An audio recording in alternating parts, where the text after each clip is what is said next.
The government has announced a draconian plan to give the police new powers which would allow them to restrict or effectively ban protests based on their so-called cumulative impact. We will amend sections 12 and 14 of the Public Order Act 1986.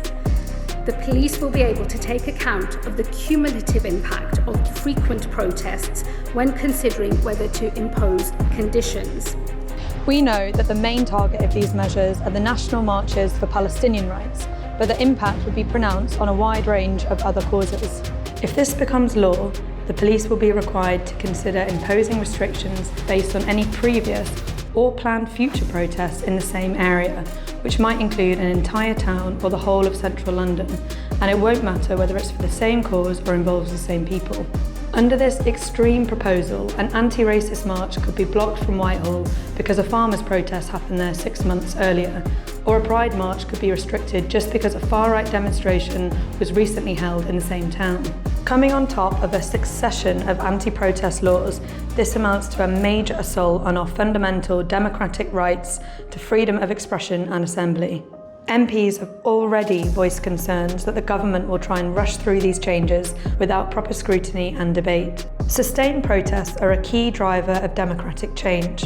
Effective protests often recur in the same places, whether that's a seat of power like Westminster or a trade union picket line outside a workplace. Existing laws already impose stifling restrictions on the right to protest and have attracted widespread criticism from civil society and human rights organisations.